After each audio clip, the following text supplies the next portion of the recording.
আসসালামু আলাইকুম এভরিওয়ান। নীল প্রজাপতি গল্পের 3 নম্বর পার্ট। তো চলো বেশি কথা না কইয়া গল্প শুরু করা যাক। রাকিব, আমি অনেক কষ্টে আছি, আমাকে এখান থেকে নিয়ে যাবে প্লিজ? আমি বললাম কি হয়েছে দিশা, আমাকে বলো প্লিজ। দিশা বলল আমি এখন হাসপাতালে। আমি বললাম হোয়াট, হাসপাতালে কেন? দিশা বলল ওরা আমাকে এই 2 দিন অনেক মেরেছে, অনেক অত্যাচার নির্যাতন করেছে, এমনকি গরম খুন্তির ছেঁকাও দিয়েছে। আমি আর এগুলো সহ্য করতে পারছি না। এখন মনে হচ্ছে আমার জন্য মৃত্যু সহজ। কতটা কষ্টে থাকলে একটা মেয়ে মৃত্যু কামনা করতে পারে তা ধারণা করতে পারলাম না। দিশারা তো কষ্টের কথা শুনে আমার চোখ দিয়ে পানি পড়ে যাচ্ছে, আর ওর ফ্যামিলির উপর অনেক রাগ হচ্ছে। কিন্তু কোন রকম রাগ কন্ট্রোল করে দিশাকে বললাম তোমার সাথে ওরা কেন এমন করছে? দিশা বলল কারণ ওদের পছন্দের পাত্রকে বিয়ে করতে আমি রাজি না, তাই। আমি বললাম মানে? দিশা বলল মানে আমার চাচির মামাতো ভাইয়ের নজর আমার দিকে। বুইড়া বেডা একটা, চরিত্রও ঠিক নেই, অনেক বিয়ে করেছে, এখন আমার উপর নজর পড়েছে, তাই চাচিকে বলে আমার সাথে বিয়ে ঠিক করেছে। চাচিকে বলেছে বিয়ে করলে অনেক টাকা দিবে। চাচি তো অনেক লোভী মহিলা, তাই রাজি হয়ে গেছে। আর আমি তো তার কাছে বোঝা, তাই বোঝাও ঘাট থেকে নামলো, আবার কিছু টাকাও পেলো। মানে ওনার এক ডিলে 2 পাখি মারার সমান। কিন্তু আমি রাজি নই, তাই এই 2 দিন অনেক অত্যাচার নির্যাতন করেছে আমাকে। এখানে থাকলে হয়তো ওদের অত্যাচারে আমি মরেই যেতাম, তাই ঠিক করি পালিয়ে যাব। আর আমাকে পালাতে সাহায্য করেছে আমার চাচা। রাতের বেলা আমি ওই বাসা থেকে পালিয়ে আসি, কিন্তু খুন্তির ছেঁকা আর বিভিন্ন ধরনের ওই নির্যাতনের ব্যথায় আমি রাস্তাতেই অজ্ঞান হয়ে যাই। তারপর কি হয় আমি জানি না। যখন জ্ঞান ফিরল তখন দেখি আমি হাসপাতালে। হয়তো রাস্তায় থাকা মানুষগুলোই আমাকে এখানে এনেছে। এখন কোথায় যাব, কি করব কিছুই বুঝতে পারছি না। বলেই দিশা কান্নায় ভেঙে পড়ে। দিশার কথাগুলো মনে হলো আমার শরীরে কাটার মতো বিচ্ছে। আমার চোখ দিয়ে অঝরে পানি পড়তে লাগলো। তারপর আমি দিশাকে কিছুক্ষণ সান্ত্বনা দিলাম আর বললাম দিশা এত কিছু হয়ে গেল, আর তুমি আমাকে জানানোর প্রয়োজন বোধ করলে না? দিশা বলল ফোনটাও কেড়ে নিয়েছিল, কিভাবে জানাতাম বলো? আমি বললাম দিশা তুমি এতদিন অনেক কষ্ট করেছো, আর মাত্র 6 ঘন্টা কষ্ট করো, আমি আসতেছি তোমার কাছে। তারপর আর একদিন এক মুহূর্ত সময়ও তোমাকে কষ্ট পেতে দিব না। দিশা অনেক খুশি হয়ে বলল সত্যি তুমি আমাকে নিতে আসতেছো? আমি বললাম রাখছি, আমাকে রেডি হতে হবে, তুমি আমাকে তোমার ঠিকানা SMS করে পাঠিয়ে দাও। দিশা বলল ঠিক আছে এখনই দিচ্ছি। আমি বললাম আল্লাহ হাফেজ। দিশা বলল আল্লাহ হাফেজ বলে আমি ফোনটা রেখে দিলাম। তারপর ওয়াশরুম থেকে ফ্রেশ হয়ে এসে ব্যাগ গুছিয়ে নিচে চলে আসলাম। আমাকে দেখে আম্মু বলল কিরে ব্যাগ গুছিয়ে কোথায় যাস? আমি বললাম তোমার বৌমাকে আনতে। আম্মু বলল মানে কি, দিশাকে? আমি বললাম আম্মু বলল এত তাড়াতাড়ি কেন? তারপর আমি আম্মুকে সব কথা খুলে বললাম। সব শুনে আম্মু বলল একদম সঠিক সিদ্ধান্ত নিয়েছিস, মেয়েটা অনেক কষ্টে আছে। আচ্ছা তুই দাঁড়া, আমি একটু আসছি। আমি বললাম কই যাও? আম্মু বলল আসছি। বলেই আম্মু রুমে চলে গেল। কিছুক্ষণ পর রুম থেকে বের হয়ে এসে আমাকে বলল এই নে। আমি বললাম কি এটা? আম্মু বলল এখানে 50,000 টাকা আছে, প্রয়োজন হতে পারে, প্রয়োজনে কাজে লাগাস। আমি আম্মুকে জড়িয়ে ধরে বললাম আই লাভ ইউ আম্মু। আম্মু বলল আই লাভ ইউ টু সোনা, তোদের দুজনের জন্য আমি অপেক্ষা করব। আমি বললাম দোয়া কইরো, আল্লাহ হাফেজ। আম্মু বলল আল্লাহ হাফেজ বলে বাসা থেকে বের হয়ে চিটাগাং এর উদ্দেশ্যে রওনা দিলাম। বগুড়া থেকে সোজা চিটাগাং এর বাসের টিকিট কাটলাম। বাসে উঠে বসে আছি। সময় মতো বাসও তার আপন গতিতে ছুটতে লাগলো। ইতিমধ্যে মাগরিবের আজান হয়ে গেল। ইফতারের জন্য বাস কিছুক্ষণ বিরতি দিল। আমি একটা হোটেলে গিয়ে হালকা কিছু খেয়ে নিলাম। খাবার গলা দিয়ে নামছে না, তবুও জোর করে একটু খেয়ে নিলাম। খাবার খেয়ে বাসে উঠতেই দিশা ফোন করেছে। ফোন রিসিভ করতেই বললাম আসসালামু আলাইকুম। দিশা বলল ওয়ালাইকুম আসসালাম, তুমি কি সত্যি আসছো? আমি বললাম তোমাকে মিথ্যা বলবো কেন? দিশা বলল শোনো ইফতার করছো? আমি বললাম মাত্রই করলাম। দিশা বলল আমার জন্য তোমার কষ্ট হয়ে গেল তাই না? আমি বললাম দিশা এগুলো কি বলো, আমি তোমাকে ভালোবাসি, তোমার জন্য আমি সব করতে পারি। দিশা বলল আমিও তোমাকে ভালোবাসি রাকিব, নিজের থেকেও বেশি। আমি বললাম আচ্ছা রাখছি, এখন 3 ঘন্টার মধ্যে তোমার দেওয়ার ঠিকানা অনুযায়ী পৌঁছে যাব। দিশা বলল সাবধানে এসো। আমি বললাম ঠিক আছে বলেই ফোনটা রেখে দিলাম। গাড়িও চলতে লাগলো আপন গতিতে। কখন যে ঘুমিয়ে গেছি জানি না। ঘুম থেকে উঠে দেখি কন্ট্রাক্টর ডাকছে, ভাই ওঠেন চিটাগাং এসে পড়েছি। তারপর আমি উঠে বাস থেকে নেমে একটা সিএনজি নিলাম। ঘড়ির দিকে তাকিয়ে দেখি 10:30 বাজে। তারপর দিশার দেওয়ার ঠিকানা অনুযায়ী পৌঁছে গেলাম। কিন্তু এ কি দেখছি, এটা তো একটা হাসপাতালের ঠিকানা। তার মানে দিশা এখনো হাসপাতালেই আছে। তাই আর দেরি না করে সিএনজি ভাড়া মিটিয়ে হাসপাতালের ভিতরে চলে গেলাম। ভিতরে প্রবেশ করতেই দেখলাম আশেপাশে মানুষগুলো চিমোচ্ছে। রাত 11টা বাজে, চিমানোটাই স্বাভাবিক। পাশে তাকিয়ে দেখলাম রিসিপশনে একটা মেয়ে বসে ফোনে কথা বলছে। আমি কাছে যেতেই মেয়েটি ফোন রেখে দিল আর বলল, আসসালামু আলাইকুম। আমি বললাম, ওয়ালাইকুম আসসালাম। মেয়েটি বলল, জি বলেন, কিভাবে আপনাকে সাহায্য করতে পারি? আমি বললাম, দিশা নামের পেশেন্ট কত নম্বর রুমে আছে বলতে পারবেন? মেয়েটি বলল, আমি একটু চেক করে তারপর বলছি স্যার। আমি বললাম, ওকে। তারপর মেয়েটি বলল, জি স্যার, পাইছি, রুম নাম্বার 24। আমি বললাম, ওকে, থ্যাংক ইউ। মেয়েটি বলল, ওয়েলকাম স্যার। তারপর আমি সেখান থেকে চলে আসলাম, এসে 24 নাম্বার রুম খুঁজতে লাগলাম। কিছুক্ষণ পর সেটা পেয়েও গেলাম, কিন্তু কেন জানি রুমে ঢুকতে কেমন জানি লাগছে। হঠাৎ কিরকম ফিলিংস হচ্ছে বলে বোঝাতে পারবো না। আমি অনেক ঘামতেছি। যাকে দেখার জন্য এত দূর ছুটে আসলাম সে আজ আমার থেকে 10 হাত দূরে, কিন্তু তবুও ঘামতেছি কেন? রুমের মধ্যে প্রবেশ করতে আমার এরকম লাগতেছে কেন? কিছুক্ষণ ওভাবেই স্থির ছিলাম। তারপর সাহস করে রুমের ভিতরে ঢোকার জন্য নিজেকে প্রস্তুত করলাম। তারপর একটু সাহস নিয়ে রুমে প্রবেশ করেই ফেললাম। রুমে ঢুকতেই চোখ আমার বেডের উপর চলে গেল। দেখলাম একটা মেয়ে বেডে শুয়ে আছে, অন্যদিকে ঘুরে আছে। তাই বুঝতে পারছি না, হয়তো এটাই দিশা। তাই অস্পষ্ট স্বরে বললাম, দিশা। আমার কথা শুনে মেয়েটি ঘুমের ঘরে এপাশে ঘুরলো। মেয়েটিকে দেখে আমার চোখ কপালে উঠলো। এটা মেয়ে নাকি পরী? এত সুন্দর মায়াবী চেহারা আগে কখনো দেখিনি। আমি মেয়েটার দিকে অপলক দৃষ্টিতে তাকিয়ে আছি। এভাবে 5 মিনিট অতিবাহিত হওয়ার পর আমি ভাবলাম আগে কনফার্ম হয়নি এটাই দিশা। সেজন্য আমি আবার আস্তে করে মেয়েটিকে ডাকতে লাগলাম, দিশা, এই দিশা। মেয়েটির আমার ডাক শুনে ঘুমটা ভেঙে গেল। আস্তে আস্তে চোখ মিলে আমার দিকে তাকালো। তারপর এক ঝটকায় ঘুম থেকে উঠে পড়লো। আমাকে দেখেই কাঁদতে শুরু করে দিল আর বলল, রাকিব, তুমি আসছো? আমি বললাম, দিশা। দিশা বলল, বলে কাঁদতে কাঁদতে দিশা আমাকে জড়িয়ে ধরার জন্য উঠার বৃথা চেষ্টা করলো, কিন্তু সফল হলো না। তাই আমি বললাম, আরে দিশা, কি করছো? উঠছো কেন? তুমি অসুস্থ, কি করবা আমাকে বলো। দিশা বলল, আমার কাছে আসবা প্লিজ। আমি বললাম, ওকে। বলেই আমি দিশার সামনে গেলাম, আর সাথে সাথে দিশা আমাকে জড়িয়ে ধরে কান্না করতে লাগলো। আমিও আমার ভালোবাসার মানুষের প্রথম স্পর্শ পেলাম। অনুভূতিটাই অন্যরকম। আমি দিশাকে সান্ত্বনা দিয়ে বলতে লাগলাম, আরে দিশা, এরকম পাগলির মতো করে কাঁদছো কেন? আমি তো তোমারই আছি এই হাসপাতালে, এখন ছাড়ো প্লিজ। দিশা বলল, তুমি একটু চুপ থাকবা প্লিজ। আমার জামাইকে আমি ধরে আছি, তাতে কার কি? আমি বললাম, জামাই? দিশা বলল, জামাই তো। কেন, তুমি অন্য মেয়েকে বিয়ে করবা? আমি দিশাকে রাগানোর জন্য বললাম, কেন, করতেও তো পারি। দিশা বলল, করলে আগে তোকে খুন করব, তারপর আমি নিজে মরবো। আমি বললাম, ছি, জামাইকে তুই করে বলতে নেই বউ। আমার মুখে বউ ডাক শুনে দিশা লজ্জায় লাল হয়ে আমার বুকে মাথা লুকিয়ে আরো শক্ত করে জড়িয়ে ধরলো। আমিও দিশাকে জড়িয়ে ধরলাম। তারপর আমি দিশাকে বললাম, কিছু খাইছো? দিশা বলল, হাসপাতাল থেকে খাবার দিছিল, তুমি খাইছো? আমি বললাম, তুমি ঘুমাও, আমি তোমার পাশেই আছি। দিশা বলল, আমি একটা কথা বলবো। আমি বললাম, বলো। দিশা বলল, তুমি আমার পাশে একটু বসবা, আমি তোমার কোলে মাথা রেখে ঘুমাতে চাই প্লিজ। আমি বললাম, দিশা, এটা তো হাসপাতাল, এখানে কিভাবে?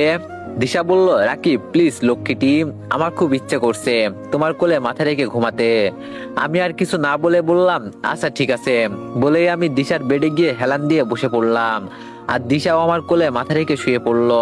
আমি দিশাকে বললাম, তুমি ঘুমানোর চেষ্টা করো, আমি তোমার পাশেই আছি। দিশা শুধু মাথা নেড়ে সম্মতি দিল।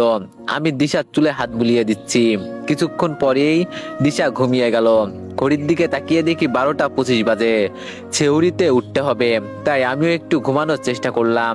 আর কখন যে ঘুমিয়ে গেছি মনে নেই। ঘুম ভাঙলো ফোনের রিংটোনে।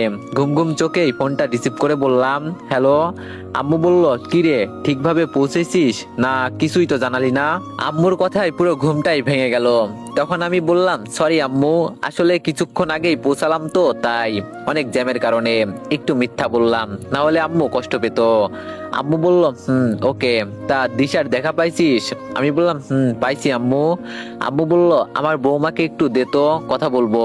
আমি বললাম, আম্মু, ও তো ঘুমাচ্ছে, অনেক অসুস্থ আর ক্লান্ত তো, তাই। আম্মু বলল, ও আচ্ছা ঠিক আছে, সাবধানে থাকিস, কিছু দরকার লাগলে ফোন দিবি। আমি বললাম ওকে আম্মু, আল্লাহ হাফেজ। আম্মু বলল আল্লাহ হাফেজ বলেই ফোনটা কেটে দিলাম। ফোনের স্ক্রিনে তাকিয়ে দেখি 4টা বাজে, মানে সেহরির সময় হয়ে গেছে। আমি দিশার দিকে তাকিয়ে দেখি দিশা আমার কোলে গুটিসুটি মেরে একদম বাচ্চাদের মতো ঘুমাচ্ছে। তারপর আমি দিশাকে ডাক দিলাম, দিশা। দিশা বলল আমি বললাম এখন একটু বালিশে মাথা রাখো প্লিজ, আমি বাইরে গিয়ে ফ্রেশ হয়ে খাবার কিনে আনি, রোজা রাখবো তো। দিশা বলল এত রাতে তুমি খাবার কই পাবে? আমি বললাম তাও তো ঠিক। দিশা বলল আমি বললাম ঠিক আছে, আগে ফ্রেশ হয়ে আসি তারপর দেখছি। দিশা বলল তুমি এতক্ষণ কার সাথে কথা বলছিলে? আমি বললাম আমার আম্মু। দিশা বলল ওই ওটা তোমার একার আম্মু নাকি? ওটা আমারও আম্মু, তোমার সব জিনিসই এখন আমার। আমি বললাম আচ্ছা আমাদের আম্মু হয়েছে এবার? দিশা বলল হয়েছে। তো আম্মু কি বললো? আমি বললাম আমি ঠিকভাবে পৌঁছাইছি কিনা সেটা জানতে। দিশা বলল আম্মু তোমাকে অনেক ভালোবাসে তাই না? আমি বললাম অনেক, আমার আম্মু পৃথিবীর শ্রেষ্ঠ আম্মু। তারপর দিশা মন খারাপ করে বলল আম্মু আমার কথা জিজ্ঞেস করেনি? আমি বললাম করেছে। দিশা বলল কি বলছে বলো না প্লিজ। আমি বললাম তোমার সাথে কথা বলতে চাইছিল। দিশা বলল কি বলো, তাহলে ডাকুনি কেন? আমি বললাম তুমি ঘুমিয়েছিলে তাই। দিশা বলল তুমি অনেক খারাপ। আমি বললাম আরে আমি আবার কি করলাম? দিশা বলল তুমি আমাকে আম্মুর থেকে আলাদা করতে চাইছো। আমি বললাম তাহলে এখন কি করতে হবে? দিশা বলল আমাকে আম্মুর সাথে কথা বলিয়ে দাও আর তুমি ফ্রেশ হয়ে আসো। আমি বললাম এখন দিতে পারবো না। দিশা বলল তোমার দেওয়া লাগবে না, যাও, বুঝছি তো তুমি তো আমাকে ভালোই বাসো না। আমি বললাম হইছে, আর নাটক করতে হবে না, দিতাছি। দিশা বলল সত্যিই দিবা? বলেই দিশা খুশিতে মুচকে হাসলো। ওর হাসি দেখে আমি বললাম তোমরা মেয়েরা পারো বটে, এই কাঁদলে এখন আবার হাসতেছো, মুড পরিবর্তন হতে 1 সেকেন্ডও লাগে না। দিশা বলল বেশি কথা না বলে তাড়াতাড়ি দাও। আমি বললাম দিতাছি বলেই আমি আম্মুকে ফোন দিলাম। ফোন বাজতেই আম্মু রিসিভ করে বলল কিরে কোনো সমস্যা? আমি বললাম না আম্মু। আম্মু বলল তাহলে এখনই তো কথা বললাম। আমি বললাম দিশা তোমার সাথে কথা বলবে। আম্মু বলল ঠিক আছে দে। আমি দিশার হাতে ফোন দিয়ে বললাম এই নাও। দিশা বলল থ্যাংক ইউ, এখন যাও ফ্রেশ হয়ে আসো। আমি বললাম একটু থাকি না প্লিজ। দিশা বলল যেতে বললাম না তোমাকে। আমি বললাম ঠিক আছে যাচ্ছি বলেই মুখ ভেঙচি দিয়ে চলে গেলাম। ফ্রেশ হয়ে বাইরে আসলাম, কিন্তু কোনো দোকানই তো খোলা পেলাম না। কি খেয়ে এখন রোজা রাখবো বুঝতে পারছি না। হঠাৎ কে যেন আমার ঘাড়ে হাত দিল। আমি চমকে উঠে পিছনের দিকে তাকালাম। তাকিয়ে দেখি হাসপাতালের সেই রিসেপশনের মেয়েটি আমাকে দেখে বলল আসসালামু আলাইকুম ভাইয়া। আমি বললাম ওয়ালাইকুম আসসালাম। মেয়েটি বলল ভাইয়া কি কোনো কারণে চিন্তিত? আমাকে বলতে পারেন। আমি বললাম না তেমন কিছু না। মেয়েটি বলল বলেন কি সমস্যা? আমি বললাম রোজা থাকবো তো কাল, কিন্তু সেহরি করার জন্য কোনো খাবারের দোকান খোলা নেই, কিভাবে রোজা থাকবো এটাই ভাবছি। মেয়েটি বলল আমি একটা সমাধান দিতে পারি, যদি আপনি রাজি থাকেন তাহলে। আমি বললাম বলেন কি সমাধান? মেয়েটি বলল আমিও প্রতিদিন এই সমস্যায় পড়ি, তাই আজকে আগেই কিছু খাবার কিনে রাখছি, আপনি চাইলে আমরা ভাগাভাগি করে খেতে পারি। আমি বললাম কি বলেন, আপনার খাবার আমি কেন খাবো, আর আপনার খাবার তো কম পড়বে। মেয়েটি বলল আমার খাবার কম পড়বে না, খাবার ভাগাভাগি করে না খেতে পারলে আর একজন মুসলমানের বিপদে পাশে দাঁড়াতে না পারলে কিসের মুসলিম হলাম? এটাই তো আমাদের ইসলামের সৌন্দর্য। আমি মনে মনে ভাবলাম মেয়েটি একদম খাঁটি কথা বলেছে। আমার নীরবতা দেখে মেয়েটি বলল কি হলো চুপ করে আছেন যে? আমি বললাম না কিছু না। মেয়েটি বলল এত ভাবাভাবির কাজ নেই, আসেন তো একসাথে খাই। আমি বললাম ঠিক আছে বলেই মেয়েটির সাথে চলে গেলাম। খাওয়ার সময় মেয়েটি বলল আপনার বাসা কোথায়? আমি বললাম বগুড়া। মেয়েটি বলল বগুড়া থেকে এখানে কেন, হাসপাতালে আপনার কি আছে? আমি বললাম আমার ভালোবাসার মানুষ। মেয়েটি বলল বুঝলাম না। তারপর খেতে খেতে মেয়েটিকে দিশাকে নিয়ে আমার জীবনে ঘটা সবকিছু খুলে বললাম। সবকিছু শুনে মেয়েটি বলল দিশা অনেক ভাগ্যবতী একটা মেয়ে, যে এত কেয়ারিং একটা মানুষ পাইছে, ভালোবাসার টানে 6 ঘন্টার মধ্যে চিটাগাং। আমি বললাম ভুল বললেন, আমি অনেক ভাগ্যবান যে দিশার মতো একটা মেয়ে আমার লাইফে পেয়েছি। মেয়েটি বলল আপনার কথা শুনে দিশাকে দেখতে ইচ্ছে করছে। আমি বললাম কেন, এখানেই তো আছে আপনাদের হাসপাতালে। মেয়েটি বলল থাকলেও দেখিনি, আমার কাজ তো রিসিপশনে। আমি বললাম ঠিক আছে সময় করে দেখে যেন। মেয়েটি বলল ঠিক আছে। আমি বললাম আচ্ছা আসছি, দিশা রুমে একাই আছে। মেয়েটি বলল আচ্ছা ঠিক আছে। আমি বললাম আর থ্যাংক ইউ সো মাচ খাবারের জন্য। মেয়েটি বলল ওয়েলকাম স্যার বলে একটা মিষ্টি হাসি দিল। আমিও একটা হাসি দিয়ে দিশার রুমে চলে আসলাম। এসে তো আমি পুরোই অবাক, কারণ দিশা এখনো আম্মুর সাথে কথা বলছে। আমাকে দেখে বলল আচ্ছা আম্মু, আমি এখন রাখছি, রাকিব চলে আসছে, আপনি ভালো থাকবেন। আর খুব শীঘ্রই আমি আসছি আম্মু, আমাদের জন্য দোয়া করবেন। আম্মু বলল, দোয়ার কথা মায়েদের বলে দিতে হয় না মা, এমনিতেই বের হয়ে আসে। দিশা বলল, জি ওকে আম্মু, আল্লাহ হাফেজ। আম্মু বলল, আল্লাহ হাফেজ মা, আমি তোমাদের জন্য অপেক্ষা করব। বলেই ফোন কেটে দিল। তারপর আমি দিশাকে বললাম, এতক্ষণ ধরে কি এমন কথা বললে শুনি? দিশা বলল, সেটা তোমাকে বলবো কেন, আমার আম্মুর সাথে আমি কথা বলছি, তাতে তোমার কি? আমি বললাম, আমার আবার কি, কিছুই নয়। দিশা বলল, আচ্ছা বাদ দাও, খাবার খাইছো? আমি বললাম, হুম। দিশা বলল, কই পেলে? আমি বললাম, হাসপাতালের রিসিপশনে যে মেয়েটা ছিল তার খাবার আমরা দুজন মিলে ভাগ করে খাইছি। দিশা বলল, ও তাই নাকি, তা মেয়েটা বুঝি খুব সুন্দর? তারপর আমি দিশাকে রাগানোর জন্য বললাম, অনেক সুন্দর। দিশা রাগি চোখে তাকালো আর বলল, তারপর? আমি বললাম, আমি তার দিক থেকে চোখ সরাতে পারছিলাম না। দিশা বলল, এবার কিছু বললে আমি তোকে খুন করব। আমি দিশার কথা শুনে জোরে হেসে দিলাম আর বললাম, তুমি যেমন প্রশ্ন করছো তেমনই উত্তর দিয়েছি। তুমি জানো না এখানে আমি কার জন্য আসছি? দিশা বলল, আচ্ছা সরি আমার কিউট জামাইটা। আমি বললাম, হয়েছে যাও, এত সরি বলতে হবে না। দিশা বলল, এখন চুপচাপ এখানে আসো, আমার কোলে মাথা রেখে এখন তুমি ঘুমাবা। আমি বললাম, না তুমি অসুস্থ, তুমি ঘুমাও।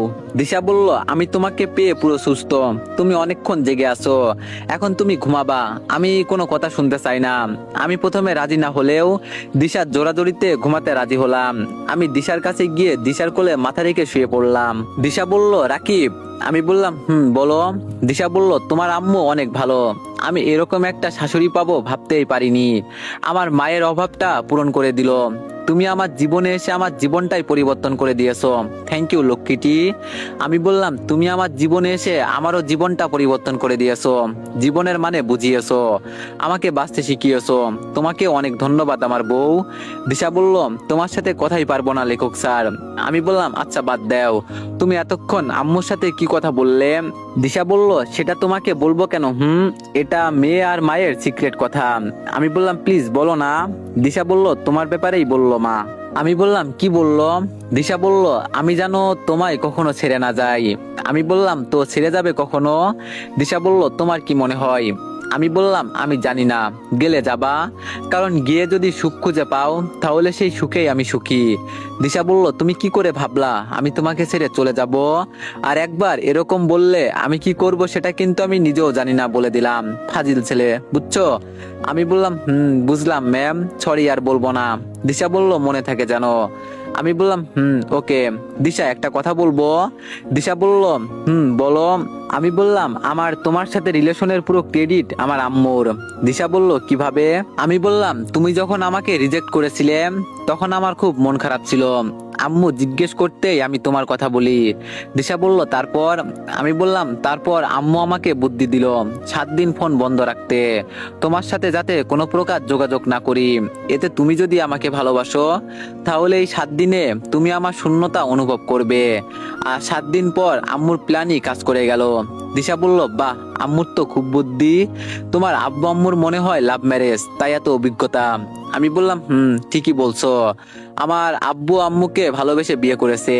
দিশা বলল, সত্যি ওই 7 দিন তোমাকে ছাড়া কেমনে কাটিয়েছি আমি নিজেও জানি না, আর 2 দিন যদি যোগাযোগ বন্ধ রাখতে তাহলে সত্যি আমি মরে যেতাম। আমি বললাম, ধ্যাত পাগলি, এগুলো কি বলো? দিশা বলল, সত্যি আমি তোমাকে ছাড়া এক মুহূর্ত কল্পনা করতে পারি না। আমি বললাম, পাগলিটা। দিশা বলল, শুধু তোমার জন্য। বলেই দিশা আমার কপালে একটা ভালোবাসার পরশ এঁকে দিল। তারপর দিশা বলল, এখন তুমি লক্ষ্মী ছেলের মতো আমার কোলে মাথা রেখে ঘুমিয়ে যাও, আমি তোমাকে 2 চোখ ভরে দেখি। আমি বললাম, এটা আবার কেমন আবদার? দিশা বলল, এটা আমার একটা ছোট্ট ইচ্ছা, তুমি ঘুমাও না প্লিজ, আর আমি আমার ইচ্ছেটা পূরণ করি। আমি বললাম, ঠিক আছে। বলেই আমি দিশার কোলে ঘুমিয়ে পড়লাম। তারপর দিশা কি করেছে জানি না, সকালে ঘুম ভাঙতেই দিশার গাল আমার মুখের উপর অনুভব করলাম। মানে দিশা আমার দিকে চেয়ে থাকতে থাকতে কখন যে আমার মুখের উপর শুয়ে পড়েছে ওর নিজেও জানে না। দিশার গাল আমার ঠোঁট দিয়ে স্পর্শ হয়ে আছে। আমি ঘুম থেকে উঠার আগেই রুমে কে যেন নক করলো, আর তখনই দিশার ঘুম ভেঙে যায় আর আমার ঠোঁটের উপর থেকে তার মুখটা সরিয়ে নেয়। দিশা লজ্জা পাবে তাই আমি ঘুমের ভান ধরে রইলাম। রুমে সেই রিসিপশনের মেয়েটা প্রবেশ করলো আর বলল, মেয়েটি বলল, আসসালামু আলাইকুম। দিশা বলল, ওয়ালাইকুম আসসালাম। মেয়েটি বলল, আপনিই তো দিশা তাই না? দিশা বলল জি। আপনি কে? মেয়েটি বলল আমি এখানে রিসিপশনে থাকি। দিশা বলল ও, কালকে ওকে খাবার দিয়েছেন তাই না? মেয়েটি বলল জি। কালকে ভাইয়ার কাছে আপনার কথা অনেক শুনলাম, তাই আপনাকে নিজ চোখে দেখার আর লোভ সামলাতে পারলাম না, তাই চলেই এলাম। আপনাদের কি ডিস্টার্ব করলাম? দিশা বলল না, সমস্যা নেই। মেয়েটি বলল ভাইয়ার কাছে যেভাবে শুনলাম, ভাইয়া খুব লাকি যে আপনার মতো একটা মেয়ে তার লাইফে পাইছে। দিশা বলল আপনার ভাইয়া ভুল বলছে। মেয়েটি বলল মানে? দিশা বলল মানে আমি অনেক লাকি যে ওর মতো একটা ছেলে আমার মতো মেয়ের ভাগ্যে পাইছি। মেয়েটি বলল বাহ, আপনি ভাইয়াকে পেয়ে লাকি আর ভাইয়া আপনাকে পেয়ে লাকি। এরকম ভালোবাসা দেখাই যায় না। আপনাদের জন্য দোয়া রইলো। দিশা বলল থ্যাংক ইউ আপু। মেয়েটি বলল ওয়েলকাম। আর আমি যে কাজে এসেছিলাম। দিশা বলল বলেন। মেয়েটি বলল খবরটা নাসি দিতে আসতেছিল, কিন্তু আমি যেহেতু আসছি তাই আমি এসে তাকে পাঠিয়ে দিলাম। দিশা বলল বলেন। মেয়েটি বলল আপনি এখন পুরোপুরি সুস্থ, আপনাকে রিলিজ দেওয়া হয়েছে, বিল পে করে আপনারা যেতে পারেন। দিশা বলল বিল কত? মেয়েটি বলল রিসিপশনে আসুন, বলে দিচ্ছি। দিশা বলল ওকে, বলেই মেয়েটি চলে গেল। আমি এতক্ষণ সব শুনছিলাম। আমি সত্যি অনেক ভাগ্যবান দিশাকে পেয়ে।